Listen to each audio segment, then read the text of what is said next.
Hey guys, and welcome to lesson 5.11, application of log functions. So just for the sake of time, I'll leave you here with a little bit of light reading. So basically, some scales are not really appropriate to compare on a linear scale. So for example, earthquakes, it's more appropriate to use a logarithmic scale. And so that's basically what I'm going to show you today, is how log scales are used to compare certain intensities. So again, I'll leave you with this to read. And we'll jump right into earthquakes. So the Richter magnitude scale basically quantifies the amount of seismic energy released by an earthquake. So it measures basically how strong an earthquake is. Now this is the scale, and the formula that we're going to use to kind of compare the intensities of earthquakes is this one here, where m equals log of I over I naught. Now the m is basically the Richter number used on the scale that I showed you above, and the I and the I naught are intensities of earthquakes in some sort of ratio. So I'm never going to ask you to define I or I naught separately. It's basically just a ratio. So I is just the intensity of the earthquake that's being measured, and I naught is the intensity of a low-level reference earthquake. So we can actually compare two earthquakes as opposed to comparing one earthquake to the low-level reference earthquake represented by I naught. So if you're comparing two earthquakes to each other, you would subtract the value of on the Richter scale, the M2's take away the M1, and to compare, we would also subtract the logarithms. So we're comparing the second earthquake to our low-level reference earthquake, so I2 over I naught, minus log of your first earthquake, so I1 over I naught. So if we actually use some log rules, we can simplify that a bit and say that M2 minus M1 is equal to, well, on the right side, we're subtracting logs of the same base. So that tells me I can divide my arguments. So that this is really log of I2 over I naught all over I1 over I naught. And because we're dividing fractions, we're going to flip and multiply. So M2 minus M1 equals log of, well, we'll take our first fraction and multiply by the reciprocal of the second fraction. And you'll notice that the I naughts get crossed out, so our final formula that we'll use to compare two earthquakes is M2 minus M1 equaling log of I2 over I1. Now again, this is just a ratio. I'm never going to ask you for I2 or I1 individually. So let's take this formula and put it into play. So in example 1, it says there's a famous earthquake that struck in the middle of the 1989 World Series between San Francisco and Oakland. It measured 6.9 on the Richter scale. So right there, that tells us the magnitude of the earthquake. So that's our M. In part A, it's asking how much more intense was this earthquake than a standard earthquake. So if you go back to that first formula where M equaled the log of I over I naught,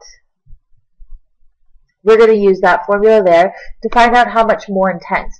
So what it's asking you for is that ratio. It wants the ratio of I over I naught. It doesn't want I1 or I naught separately. It just wants the ratio. So what we're going to do now is sub in what we know. We know that the magnitude of the earthquake was 6.9 on the Richter scale. And basically we want to solve for whatever is inside this argument here. So what I'll do here is write in exponential form. And because we have log base 10, I would write 10 to the power of 6.9 equals our argument, which is great because this is what we want to find. We want to find out what this ratio equals. So simply all I need to do is punch in my calculator 10 to the power of 6.9. So our ratio is really 7,943,282.3 times more intense. Okay, so the earthquake that happened during the World Series was almost 8 million times more intense than your low-level reference earthquake. Okay, so we'll move on to part B now. In part B, it says this was not the most intense earthquake to hit San Francisco. An earthquake that was 22 times more intense was struck in 1906. And basically, we want to find out the Richter scale. So we want to find out that M value there. So because we're comparing two earthquakes to each other and not one earthquake to that low level of reference earthquake, the formula we'll use for this one is the M2 minus M1 equaling the log of the intensity ratios of both earthquakes. We know that that first earthquake that happened during the World Series was 6.9. So this more intense earthquake, M2, we don't know. That's what we're trying to find out. But we do know that the lesser intense earthquake was 6.9 on the Richter scale. Right? That was from part A above. We also know that this second earthquake was 22 times as intense. So we know that the ratio here, I2 over I1, is going to be 22. It is 22 times more intense. Okay, and so basically what we're going to do now is just solve for M2. Now log 22 is a number, so all you want to do here is isolate for M2 and solve for it. So I'm going to move the 6.9 to the other side, and then from here it's just straight calculator work. Punch that into your calculator, and you should see that you get about 8.2 on the Richter scale. Okay, so that is our earthquake examples. So we'll move on now to logarithms and sound. So again, just a little bit of light reading here for you if you're interested on how the sound works and how your ear interprets the sound. So the formula we'll use here is very similar to the earthquake formula. So this time it's beta 2 minus beta 1 equals this time 10 times the log of I2 over I1. So beta 2 minus beta 1 is the difference in sound levels, so it's your decibel levels. And again, I2 over I1 is just the ratio of their sound intensities. For our questions that we'll use here, we can use the scale that you can see on the left side here. So for example, the threshold of human hearing is 0 decibels. Average office noise is 50 decibels. Your home stereo volume, 80 decibels. The subway train, 100 decibels, and so on and so forth. You actually have one of these in your book on page 351. So when you're doing your homework, you can take a look at that page for your own scale. But for now, we'll just use this one. So it says, at the Smashing Pumpkins concert, Mr. Wheeldon attended Massey Hall. This peak sound of the output of the guitar was 145 decibels. Now it's asking how much more intense was the sound at the concert compared to the sound produced during a normal conversation. So what would I be looking for? Well, we're looking for how much more intense. We're looking for the ratio I2 over I1.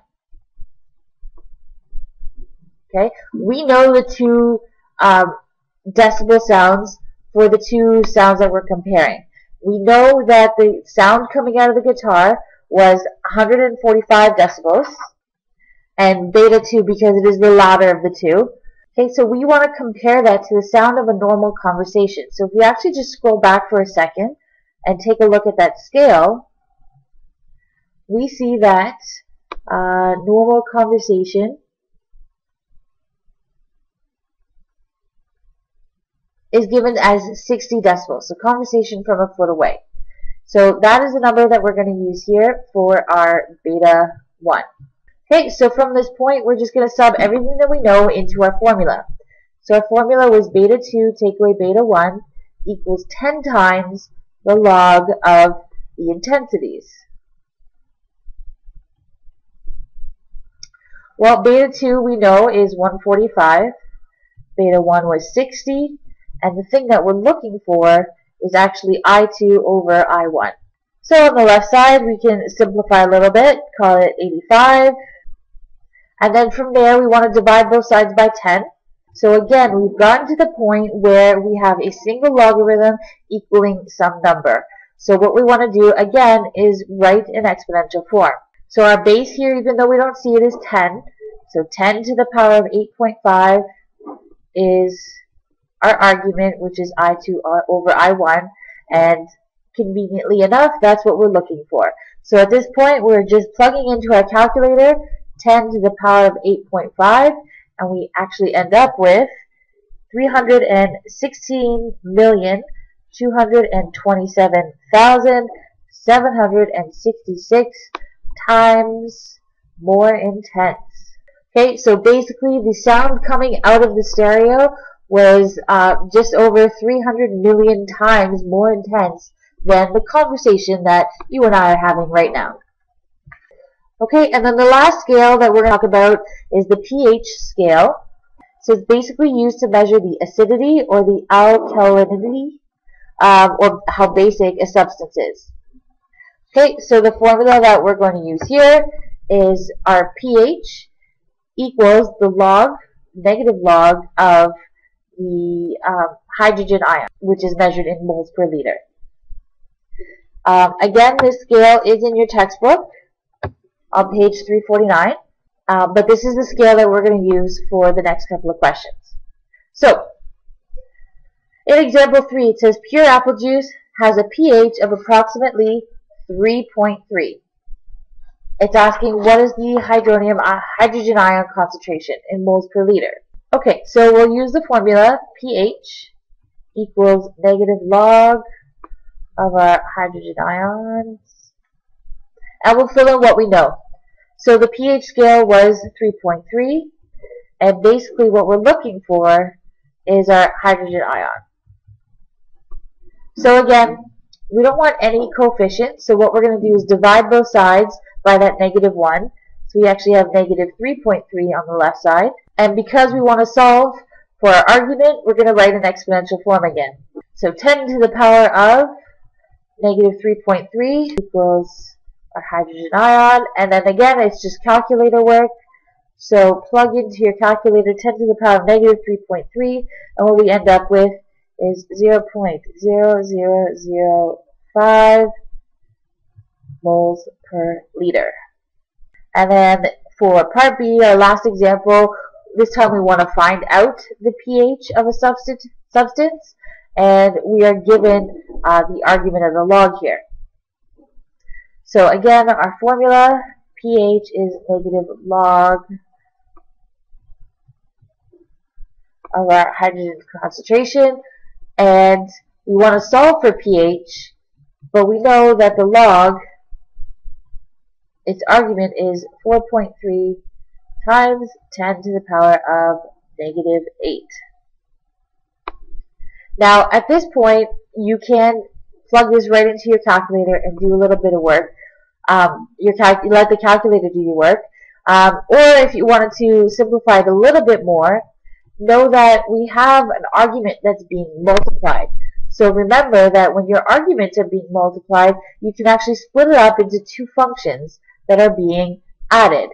Now notice that I'm doing my work outside of this negative sign here. So log of 4.3 can be added to log of 10 to the power of -8. Because when you add two logs of the same base, you can multiply the argument. So basically, we're using the product law backwards. We can actually distribute that negative sign that's on the outside, so call this negative log 4.3 minus log 10 to the power of -8. And we can actually simplify this a little bit more because the log here has base 10, and when your base of the log matches the base of your argument, the answer is just the exponent. So if you want to simplify that one more step and say that this is negative log 4.3 minus -8. And remember that two negatives make a positive.